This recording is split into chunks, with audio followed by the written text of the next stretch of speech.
قل من بيده ملكوت كل شيء وهو يجير ولا يجار عليه إن كنتم تعلمون سيقولون لله قل فأنى تسحرون.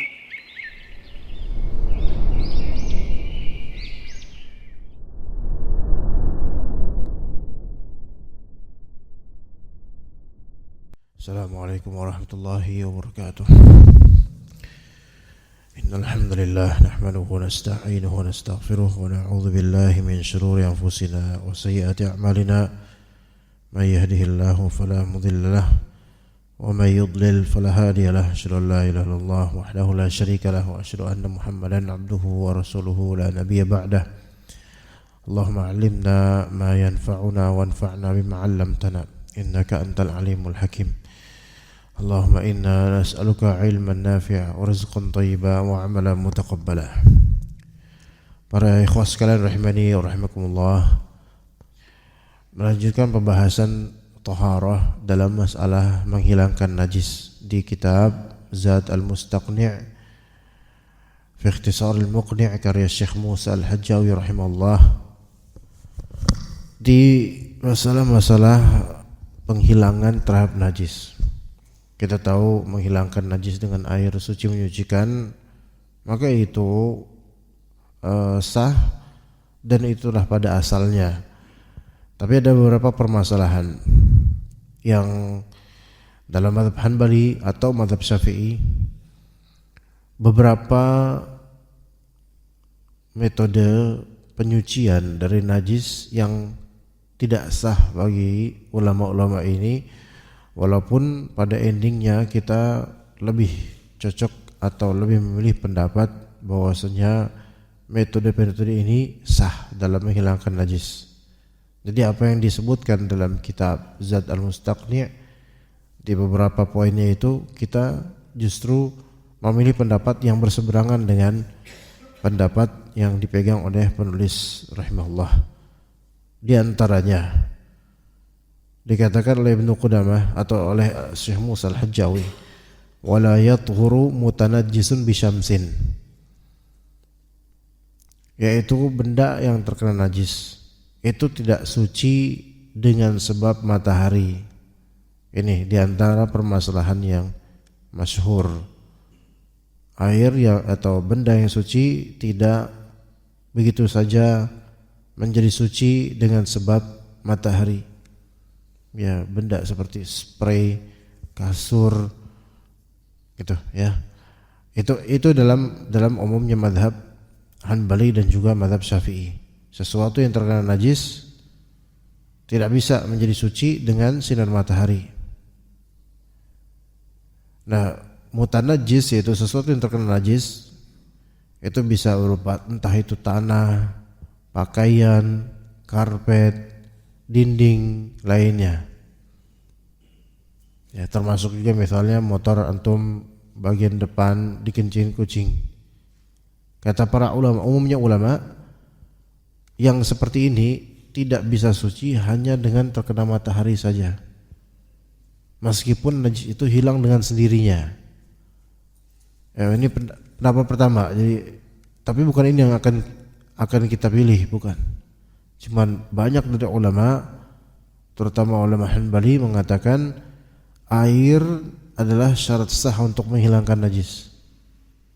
Maka kalau benda-benda terkena najis, kencing kucing atau lainnya, itu dianggap kalau misalnya kering dan hilang murni karena terpapar sinar matahari terus atau terpapar angin, maka bagi mereka itu tidak sah dalam menghilangkan najis. Oke, kita ambil dulu pendapat ini bukan untuk diikuti tapi untuk tahu dalil-dalil beliau-beliau ini. Mereka berpandangan bahwasanya air itu hanya air sebagai syarat sah untuk menghilangkan najis, seperti menghilangkan hadas, kata mereka. Dalilnya misal di surat Al-Anfal ayat 11 kata Allah, wa yunazzilu 'alaikum minas sama'i ma'an liyutahhirakum bih. dan Allah menurunkan kepadamu air dari langit agar dengannya, dengan air itu Allah menyucikan kalian. Itu pakai air kata mereka. Juga hadis tentang laut kata Nabi SAW, huwa tahuru ma'uhu, air laut itu suci menyucikan. Kata mereka, ini menunjukkan bahwasanya menyucikan najis pun harus dengan air. Ya. Dan kemudian Nabi SAW ketika memerintahkan para sahabatnya untuk membersihkan bekas kencing yang ada di salah satu bagian masjid, yang mana itu dikencingi oleh seorang Arab Badui, maka Nabi SAW mengharuskan pakai air, atau Nabi SAW meminta sahabat untuk datangin seember air. Nabi SAW tidak membiarkan najis itu hilang sendiri oleh sinar matahari, melainkan disimbah dengan air gitu. Maka kesimpulan ulama ini, yang pertama, najis tidak bisa hilang secara syar'i kecuali dengan air. Jadi membersihkan najis harus dengan air gitu. Meskipun secara kasat mata hilang oleh panas matahari atau waktu, tetapi tetap tidak dianggap suci kalau hanya sekadar disimbah dengan sinar matahari. Ini pendapat kebanyakan ulama. Pendapat kedua ini pendapatnya Imam Abu Hanifah dan ulama Hanafiyah. Al-Imam Abu Hanifah rahimahullah berpendapat bahwa sinar matahari bisa mensucikan sesuatu yang terkena najis. Sinar matahari bisa mensucikan sesuatu yang terkena najis dalam mazhab Hanafi, selama najisnya memang benar-benar hilang, tidak ada trace, tidak ada bekas, baik tampak ataupun bau, udah nggak ada bekas lagi. Maka bagi mazhab Abu Hanifah ini sudah tidak najis lagi. Ya. Dengan alasan apa dalilnya, apa alasannya kenapa bagi Abu Hanifah dan mazhab Hanafi benda yang terkena najis itu bisa dianggap hilang najisnya dan suci jika sinar matahari menghilangkannya, dan lainnya seperti angin juga begitu ya. Yang pertama, hujjahnya, najis itu kan zat yang kotor. Najis itu zat yang kotor. Kalau zatnya hilang dengan apapun, walaupun bukan dengan air, maka kan kita kembali ke tempatnya. Itu tempatnya jadi normal, dinormalisasi dengan apa? Dengan hilangnya zat kotor itu. Ya. Maka ingat istilah dalam fikih, ada namanya najis, ada namanya mutanajis. Najis dan mutanajis. Tapi kalau di bahasa kita najis semua gitu. Tapi dalam bahasa fikih ada dua istilah, najis secara zat dan mutanajis.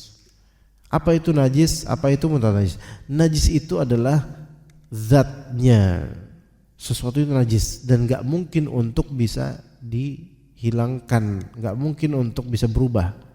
Seperti air kencing manusia, ini najis, bukan mutanajis.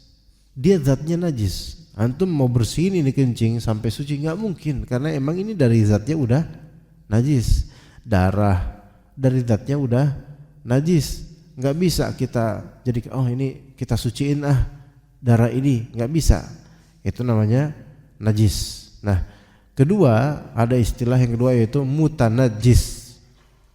Nah, mutanajis itu adalah suatu zat atau benda atau tempat yang pada asalnya itu enggak najis. Karpet, tembok, pakaian, kulit dan seterusnya itu biasa.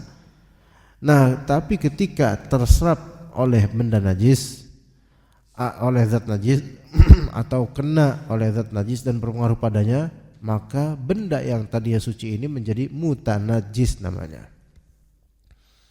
Itu secara syar'inya, secara fikihnya. Karpet ini tohir, suci. Tapi kemudian kencing bayi atau darah misalnya, darah itu najis, karpet itu tohir. Ketika darahnya netes ke karpet, maka karpetnya menjadi mutanajis gitu. Ya, tapi di bahasa kita karpetnya jadi najis, itu bahasa kita. Kalau bahasa syariat atau bahasa fikih itu dibedakan.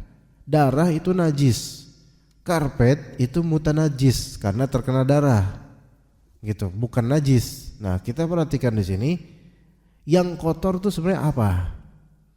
Darahnya yang dianggap najis. Karpet itu kan hanya tempat biasa, dia suci aslinya, kena najis. Nah, najis itu kan kotor, jadi karpet ini dikotori oleh najis. Kalau zat yang najis dan kotor ini hilang, yaitu darah, apapun itu caranya, maka bagi mazhab Abu Hanifah, maka tempatnya yaitu karpet kembali menjadi suci, terserah hilangnya dengan apa. Seperti itu maksud dari mazhab Abu Hanifah.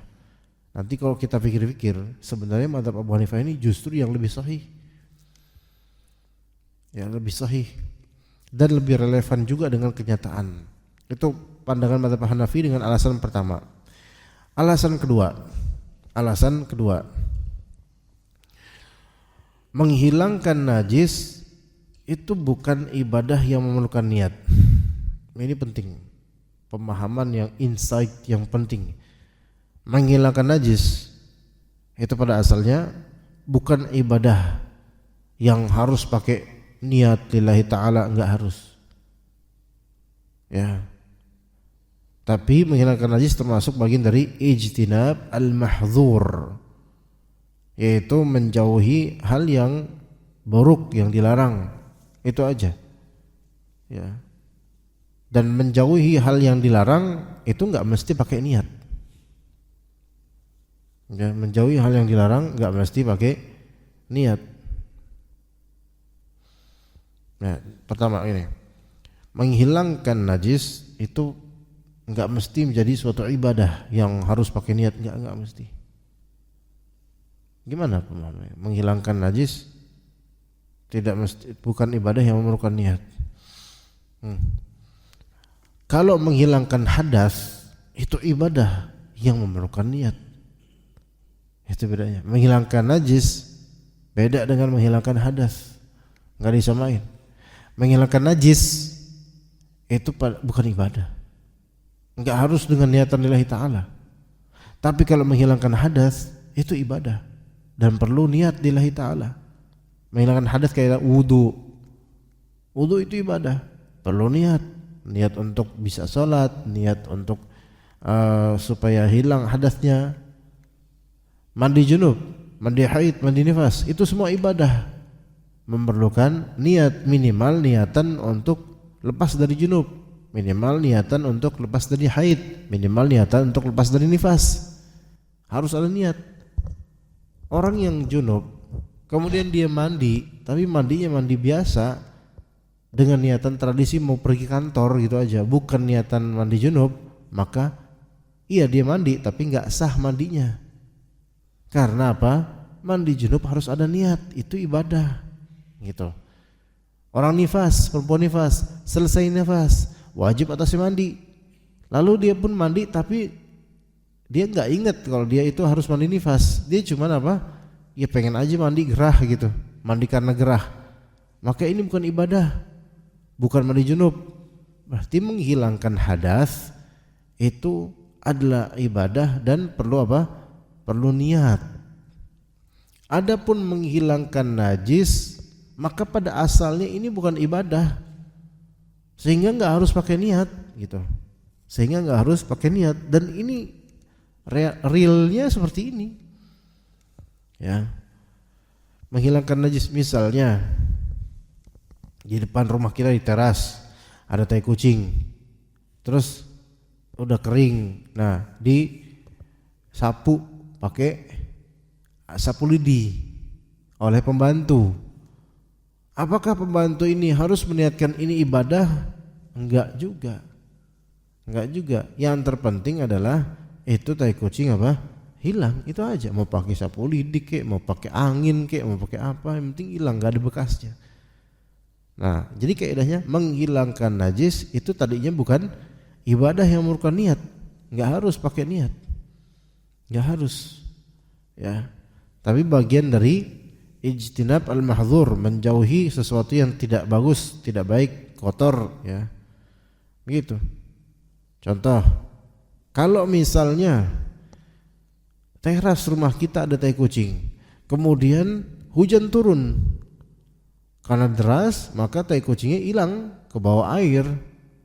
Pertanyaannya, apakah kita harus niatin dulu supaya itu hilang? Enggak. Yang ngilangin apa? Natural, dengan izin Allah, air atau hujan itu membuat bersih. Jadi membersihkan sesuatu dari najis itu tidak harus pakai niat. Enggak harus karena lillahi ta'ala, enggak harus karena supaya sholatnya sah, enggak harus gitu. Yang penting hilang aja tuh najis. Gitu. Nah, orang berwudu lalu ternyata najis di lengannya hilang terkena air wudu tanpa dia sadarin. Maka lengannya jadi suci meskipun tidak niat mencuci atau membersihkan diri dari najis. Orang wudu harus niatan menghilangkan hadas lillahi ta'ala gitu, wudu.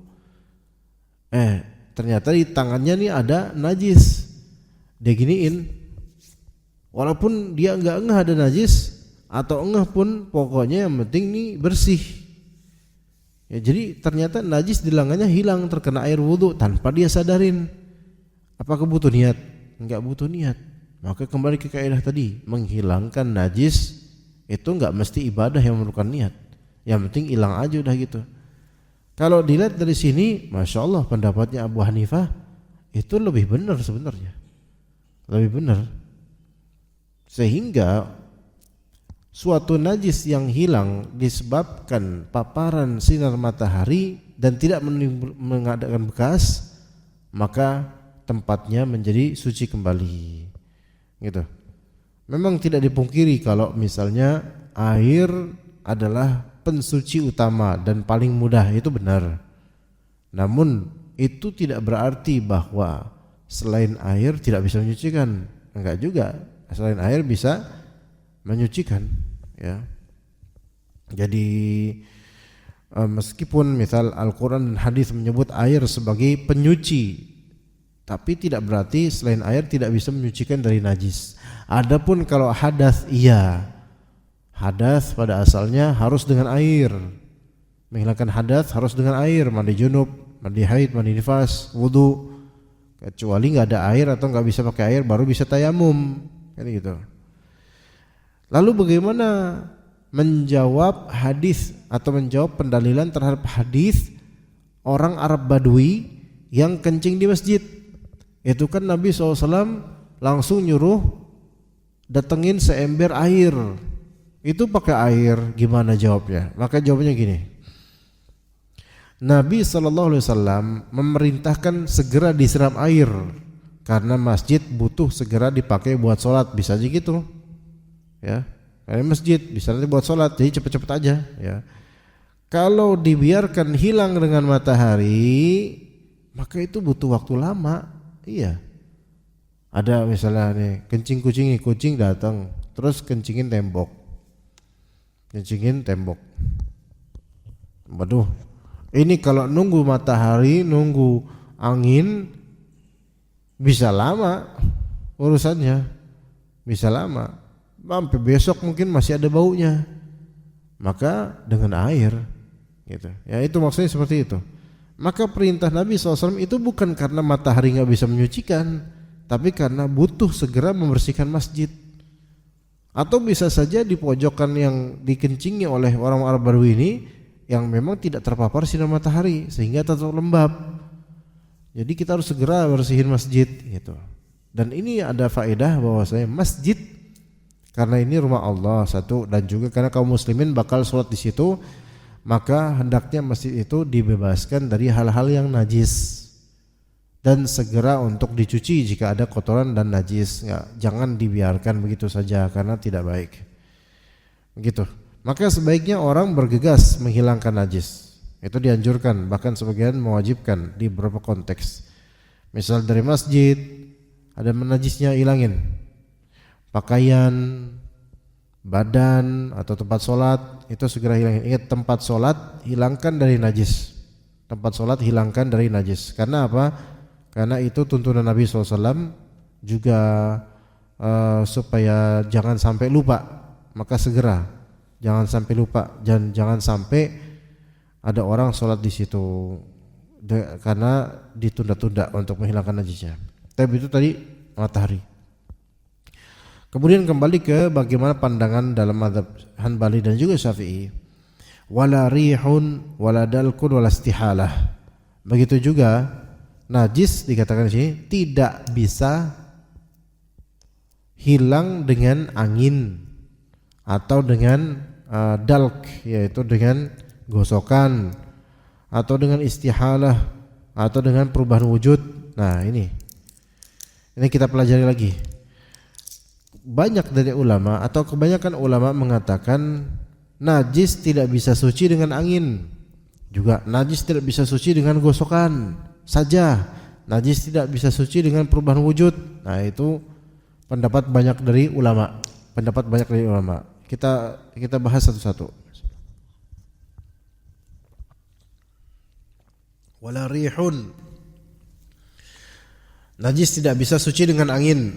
Maksudnya sesuatu yang terkena najis atau disebut mutanajis kayak karpet atau apa gitu tidak bisa menjadi suci hanya karena terkena angin atau hembusan udara.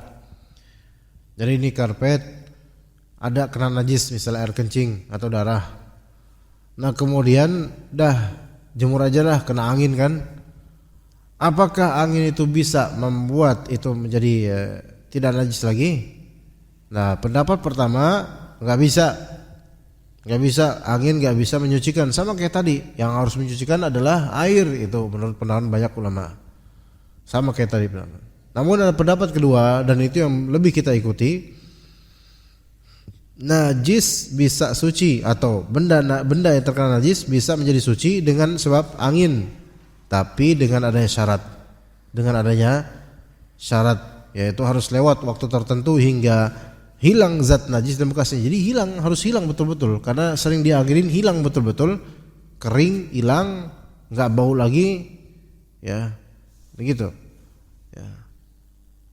Jadi kalau misalnya kasur, pakaian terkena kencing kucing atau terkena darah atau terkena celana perempuan terkena darah haid atau semisalnya dan dijemur kena matahari atau kena angin kemudian kering dan tidak ada bekasnya dari warna, ya nggak ada bekasnya lagi, maka itu dianggap suci lagi, nggak kena najis lagi, suci, ya gitu. Kasur, selimut kena pesing, kalau kemudian dijemur, kena angin, kena sinar matahari, kemudian hilang baunya, nggak ada bekasnya, maka pendapat yang lebih sahih, maka apa?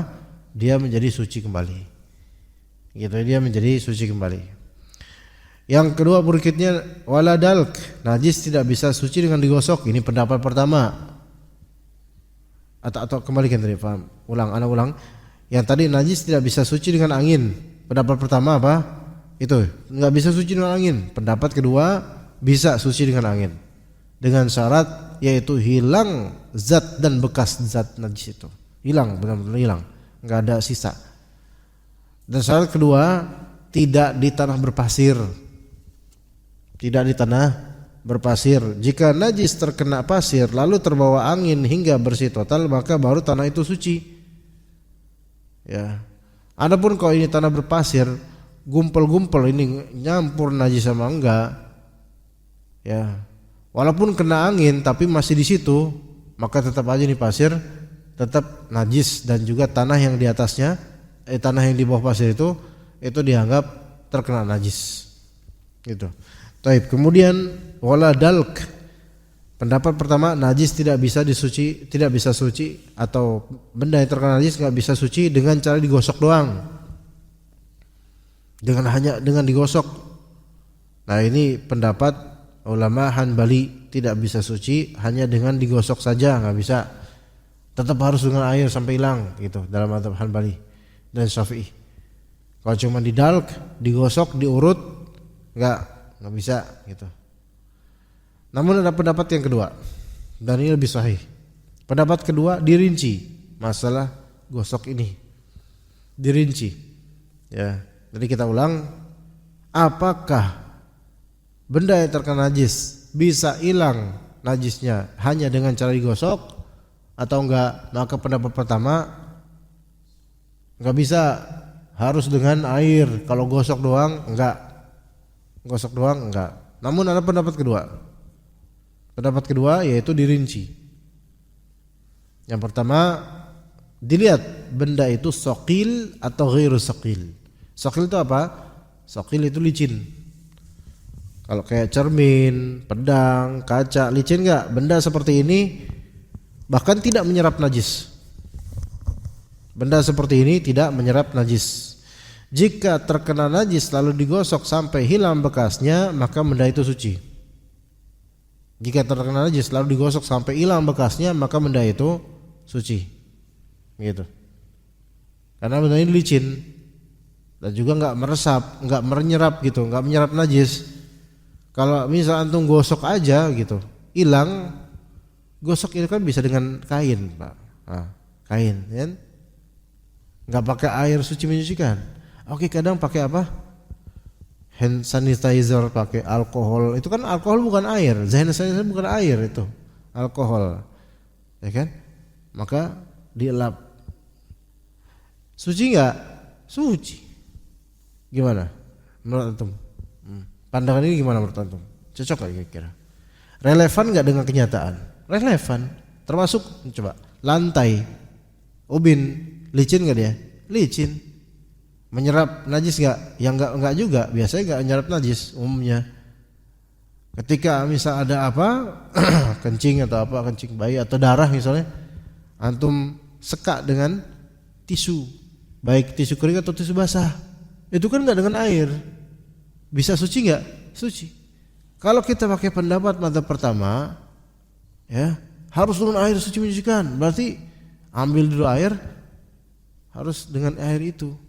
Tapi pendapat kedua, lihat kalau ini benda licin, enggak menyerap, terutama enggak nyerap, maka antum gosok dengan tisu lah, dengan pel lah, dengan apalah kain gitu, atau bahkan dengan tangan. Pokoknya yang penting hilang itu, ya udah hilang, digosok. Karena benda ini licin. Ya. Beda yang kedua, benda kasar. Benda kasar, ya, seperti kain wol yang kasar, kain wol ya, tanah atau kayu yang kasar, dan mungkin bisa masuk ke sini yaitu karpet. Benda seperti ini kan menyerap najis ke dalam pori-porinya nih, menyerap najis, sehingga mesti kalau digosok mesti tetap ada sisanya. Antum gosok tetap aja ada sisanya, maka tidak suci dengan cara digosok doang.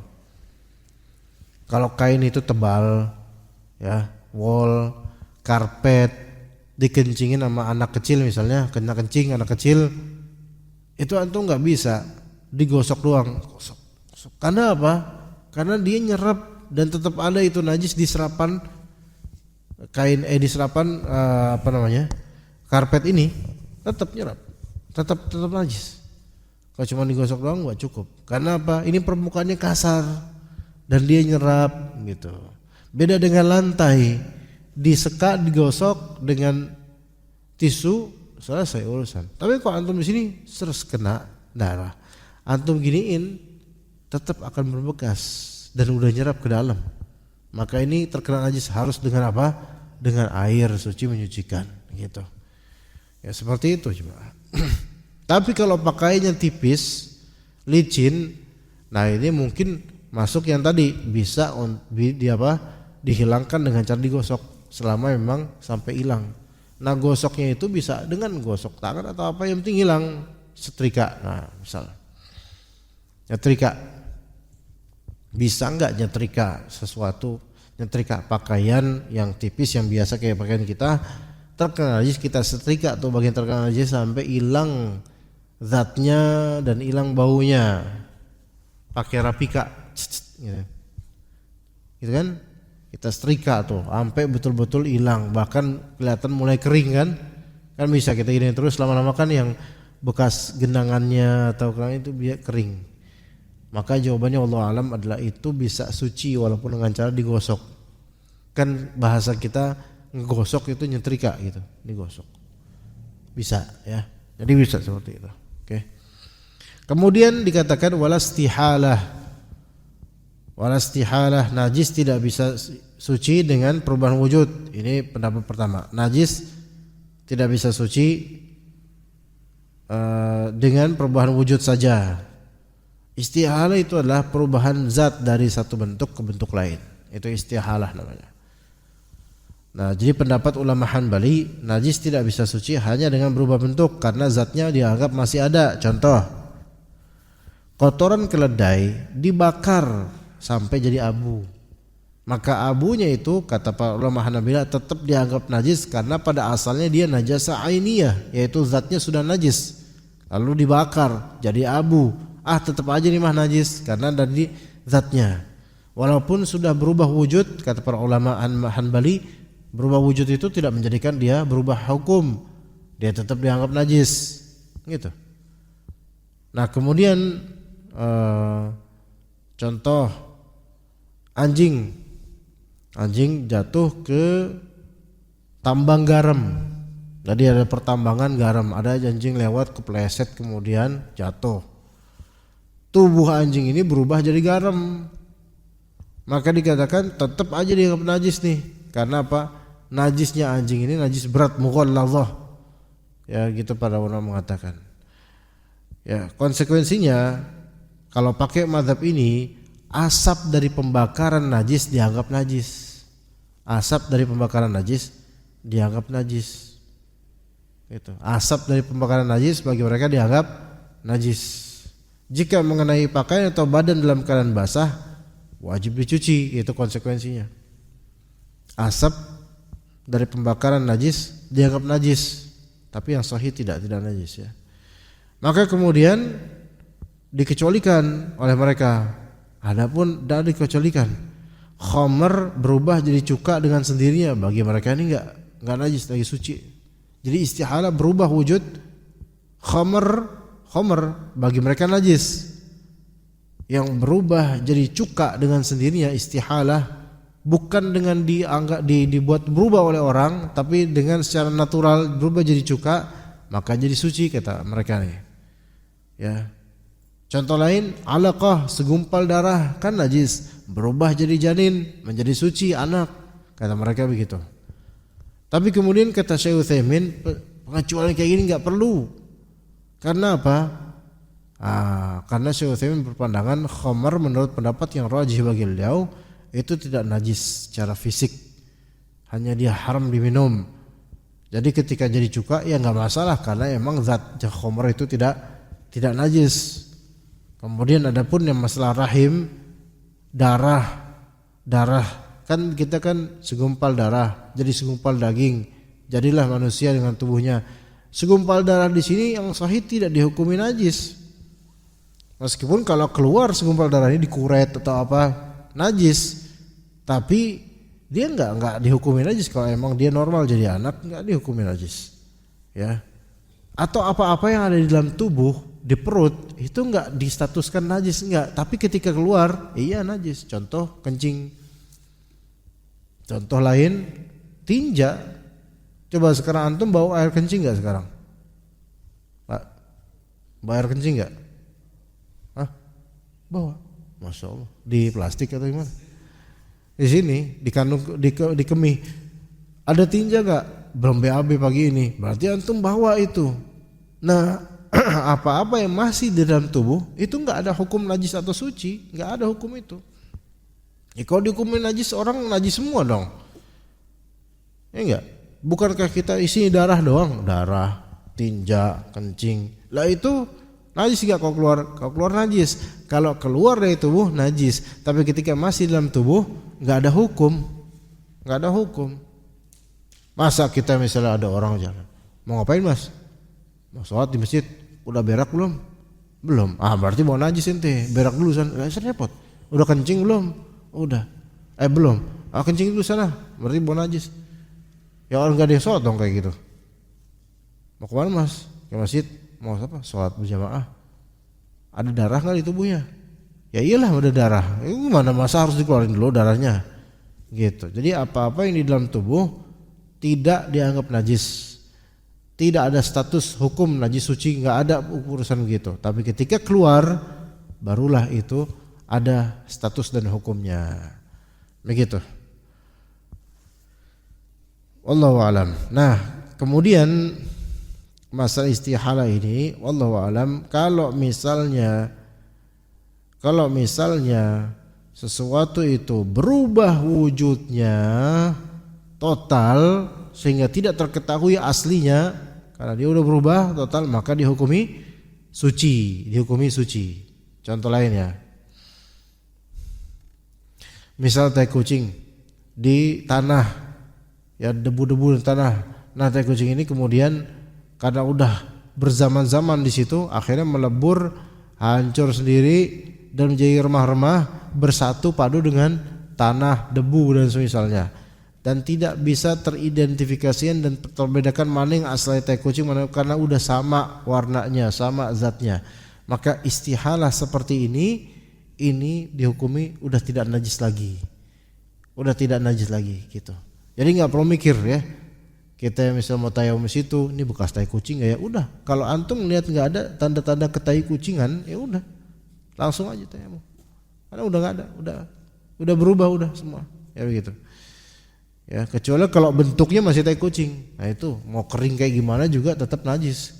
Ya, dia misalnya di asbes, di loteng atau dia mana gitu, ada tai kucing itu, sampai 2 bulan antum diemin tuh, dan bentuknya masih sama, tapi antum pegang udah keras gitu, ya, kering. Apakah najis? Masih najis ini. Karena apa?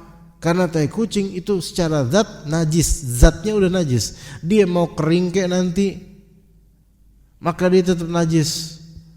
Karena terbeda kan, ini tai kucing, gitu. Adapun kalau tai kucing di antara tanah-tanah, kemudian kadang keinjak orang, dan udah kering betul-betul dan udah berbaur dengan tanah, dan nggak ada perbedaan antara tanah dengan tai kucing atau bekas eks tai kucing ini, makanya seperti ini apa?